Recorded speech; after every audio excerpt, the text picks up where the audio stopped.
കൊല്ലം കിഴക്കേ കല്ലടിയിലെ കൃഷിഭവനിൽ മാസങ്ങളായി കൃഷി ഓഫീസർ ഇല്ലാത്തതിൽ പ്രതിഷേധിച്ച് കോൺഗ്രസ് പ്രവർത്തകർ ഓഫീസ് ഉപരോധിച്ചു. ഉദ്യോഗസ്ഥരെ ഓഫീസിലേക്ക് കടത്തിവിടാതെയായിരുന്നു ഉപരോധം. മാസങ്ങൾക്ക് മുൻപാണ് കിഴക്കേ കല്ലട കൃഷിഭവനിലെ ഓഫീസർ സ്ഥലം മാറിപ്പോയത്. തുടർന്ന് പുതിയ ഓഫീസറായി തിരുവനന്തപുരം സ്വദേശിയെ നിയമിച്ചെങ്കിലും ഇദ്ദേഹം സ്ഥലം മാറ്റത്തിനെതിരെ സ്റ്റേ ഉത്തരവ് വാങ്ങി. ഇതോടെയാണ് കിഴക്കേ കല്ലടയിലെ കൃഷിഭവൻ നാഥനില്ലാതെയായത്. കിഴക്കേ കല്ലടയിൽ സ്ഥിരം കൃഷി ഓഫീസറെ നിയമിക്കണമെന്ന് പ്രതിഷേധക്കാരുടെ ആവശ്യം.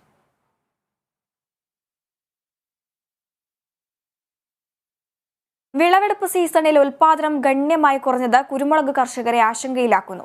കാലാവസ്ഥാ വ്യതിയാനവും രോഗങ്ങളും തുടർച്ചയായതോടെ മുൻ വർഷങ്ങളെ അപേക്ഷിച്ച് ഇത്തവണ വിളവ് 1/3 കുറഞ്ഞു.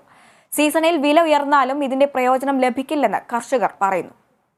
ഇടുക്കി മലയോര മേഖലയിൽ കുരുമുളകിന്റെ വിളവെടുപ്പ് ജനുവരി ആദ്യവാരം മുതൽ തുടങ്ങി. 1 കിലോ ഉണക്ക കുരുമുളകിന് 480 മുതൽ 520 രൂപ വരെ വില ലഭിക്കുന്നുണ്ട്. എന്നാൽ വിളവെടുപ്പ് സീസൺ പൂർത്തിയാകുന്നതോടെ വില കുറയാനും സാധ്യതയുണ്ട്. ഏലം വില കൂപ്പുകുത്തിയതോടെ ഇടവിളയായി കുരുമുളക് കൃഷിയെയാണ് കർഷകർ ആശ്രയിക്കുന്നത്. എന്നാൽ വിളവ് കുറഞ്ഞതോടെ കൃഷിയിൽ നഷ്ടം നേടുമെന്ന ആശങ്കയിലാണ് കർഷകർ.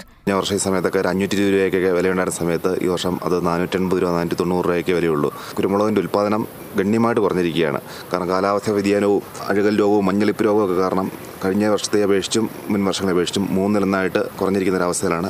2 വർഷത്തോളമായി 300-ൽ താഴെയായിരുന്ന കുരുമുളക് വില അടുത്ത കാലത്താണ് ഉയർന്ന് 500 രൂപയോളം എത്തിയത്.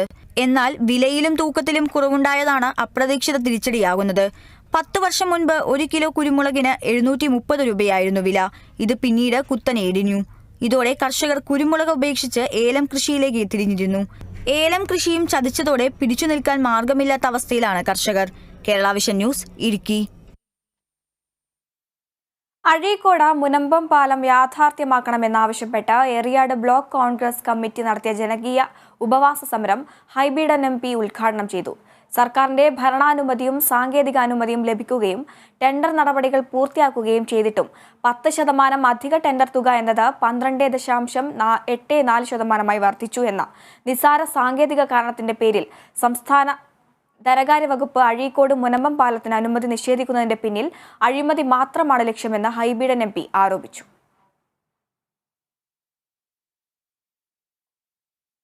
പാറശാലയിൽ ട്രെയിൻ മാർഗം കടത്താൻ ശ്രമിച്ച 10 കിലോ കഞ്ചാവുമായി ഒരാൾ പിടിയിൽ. ആന്ധ്രയിൽ നിന്നും ട്രെയിൻ മാർഗം കടത്തിക്കൊണ്ടുവന്ന കഞ്ചാവാണ് പരിശോധനയ്ക്കിടെ എക്സൈസ് സംഘം പിടികൂടിയത്. കളിയാക്കവിള സ്വദേശി ബെനറ്റാണ് പിടിയിലായത്. അമരവിള എക്സൈസ് സംഘത്തിന് ലഭിച്ച രഹസ്യ വിവരത്തിന്റെ അടിസ്ഥാനത്തിലാണ് പരിശോധന നടത്തി പ്രതിയെ പിടികൂടിയത്. ഇനി ശബരിമല വാർത്ത.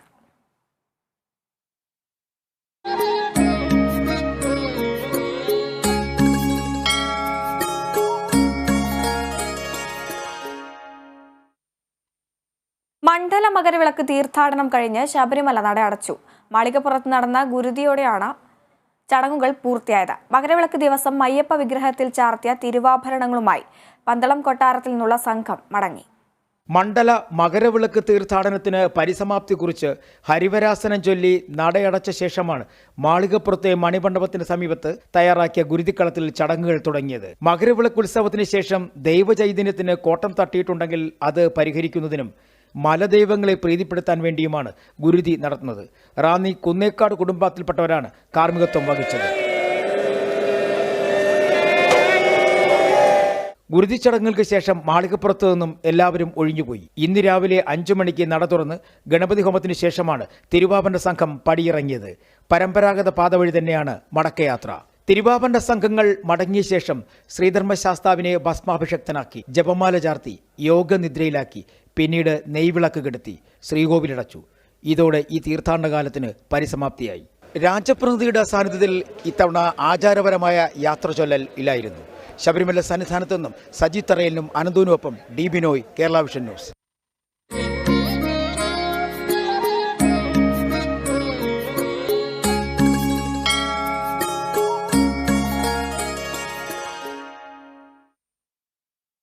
ഇന്ത്യ ഇന്റർനാഷണൽ ട്രാവൽ മാർട്ടിന് കൊച്ചി രാജീവ് ഗാന്ധി ഇൻഡോർ സ്റ്റേഡിയത്തിൽ തുടക്കം. ജനുവരി 21 വരെ നീളുന്ന മേളയിൽ രാജ്യത്തിനകത്തും പുറത്തുനിന്നുമായി 100 പ്രതിനിധി സംഘങ്ങളുടെ പവലിയനുകളാണ് ഒരുക്കിയിരിക്കുന്നത്.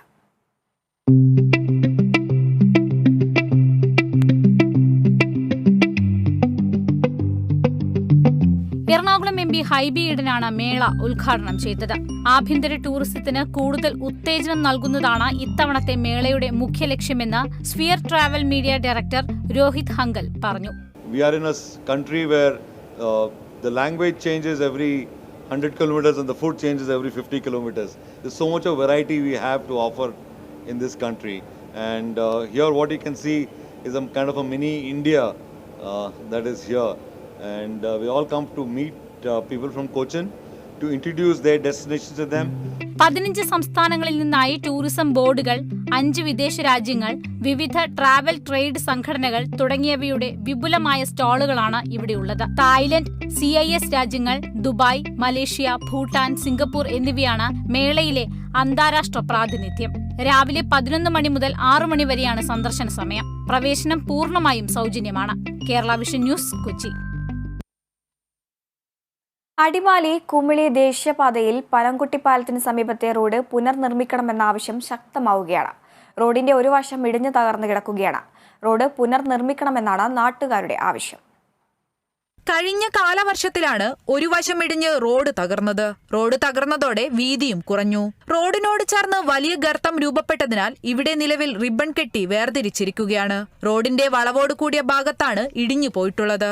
വീതി കുറവുള്ള ഈ ഭാഗത്ത് തലനാഴിരക്കാണ് അപകടങ്ങൾ ഒഴിവായി പോകുന്നത്. 2 വലിയ വാഹനങ്ങൾക്ക് ഒരേ സമയം കടന്നു പോവാൻ സാധിക്കില്ല. വഴി പരിചിതമല്ലാത്ത യാത്രക്കാരുടെ വാഹനങ്ങൾ അപകടത്തിൽപ്പെടാനുള്ള സാധ്യത ഏറെയാണ്. ഇടിഞ്ഞുപോയ ഭാഗത്ത് സംരക്ഷണ ഭിത്തി നിർമ്മിക്കുകയും സുരക്ഷാവേലി തീർത്ത് പ്രദേശം അപകടരഹിതമാക്കുകയും വേണമെന്നാണ് നാട്ടുകാരുടെ ആവശ്യം. റോഡിന്റെ കട്ടിങ് ഇടിഞ്ഞ് താഴത്തേക്ക് പോരുകയും ആ ഭാഗത്ത് നിന്നിപ്പോൾ റിബൺ കെട്ടി വെച്ചിരിക്കുകയാണ്. അത് വലിയ ഗർത്തമാണ് അവിടെ രൂപപ്പെട്ടിട്ടുള്ളത്. അവിടെ നിന്നൊരു വാഹനം വിട്ടു പോന്നു കഴിഞ്ഞാൽ താഴെ ഭാഗത്ത് വന്നിട്ടുള്ളത്. അത് വളരെ അപകടകരമായൊരവസ്ഥയിലായതുകൊണ്ട് അധികാരികളിൽ അത് അക്കാര്യത്തിൽ വളരെ ശ്രദ്ധിക്കണമെന്ന് അറിയിക്കും. അപകടാവസ്ഥയിലുള്ള റോഡ് അടിയന്തരമായി പുനർനിർമ്മിക്കണമെന്നാണ് പ്രദേശവാസികൾ ആവശ്യപ്പെടുന്നത്. Kerala vision news, Idukki. Ernakulam north Paravur SNV സംസ്കൃത ഹയർ സെക്കൻഡറി സ്കൂളിൽ SSLC പരീക്ഷാ പരിശീലന പദ്ധതിക്ക് തുടക്കമായി. കരിയർ ഗൈഡൻസ് ആൻഡ് കൗൺസിൽ സെന്ററിന്റെ ആഭിമുഖ്യത്തിലാണ് 1 മാസത്തെ പരിശീലന പരിപാടി സംഘടിപ്പിക്കുന്നത്. വിദ്യാർത്ഥികൾക്ക് ദിശാബോധം നൽകി വിജയത്തിലെത്തിക്കുന്ന പരിശീലന പരിപാടിയാണ് മുന്നൊരുക്കം.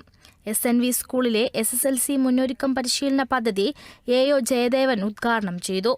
PTA president KB Subhash, school manager Harivijayan, programme coordinator Pramod Malyankara എന്നിവർ പങ്കെടുത്തു. പരീക്ഷയ്ക്ക് സജ്ജരാക്കുക, സമയക്രമം പാലിച്ച് ഘട്ടം ഘട്ടമായി പഠിക്കുക, മാനസിക സമ്മർദ്ദം ഒഴിവാക്കുക, 10ാം ക്ലാസ്സിനു ശേഷം തിരഞ്ഞെടുക്കേണ്ട കോഴ്സുകൾ ഏതൊക്കെയെന്ന് അറിഞ്ഞിരിക്കുക തുടങ്ങി വിവിധ വിഷയങ്ങളാണ് പരിപാടിയിലുള്ളത്. Kerala vision news, Kochi. പ്രധാന പ്രാദേശിക വാർത്തകൾ വീണ്ടും. എറണാകുളം ജില്ലയിലെ തട്ടുകട അടക്കമുള്ള ഹോട്ടലുകളിൽ അടിയന്തര പരിശോധന നടപടി. ഭക്ഷ്യവിഷബാധയും ആരോഗ്യ പ്രശ്നങ്ങളും തുടർക്കഥയാകുന്ന സാഹചര്യത്തിൽ നിയമലംഘകർക്കെതിരെ കർശന നടപടിയെന്ന് ഭക്ഷ്യസുരക്ഷാ വകുപ്പ്.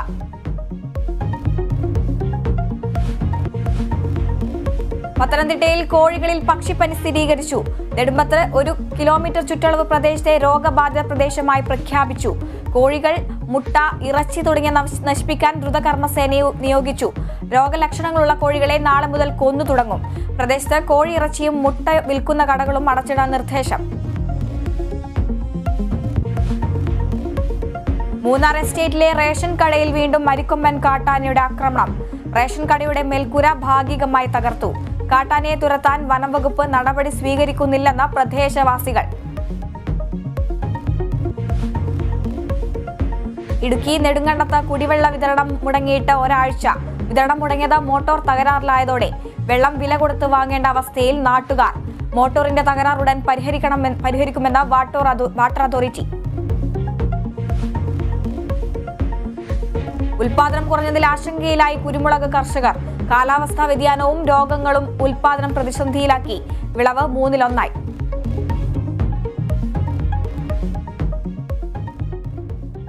ഇതോടെ പ്രധാന പ്രാദേശിക വാർത്തകൾ പൂർണ്ണമാകുന്നു. കേരള വിഷൻ ന്യൂസ് തത്സമയം യൂട്യൂബിൽ കാണാൻ കേരള വിഷൻ ന്യൂസ് 24/7 സന്ദർശിക്കുക. ഫേസ്ബുക്കിലും ഇൻസ്റ്റഗ്രാമിലും ട്വിറ്ററിലും ഞങ്ങളെ ഫോളോ ചെയ്യാം.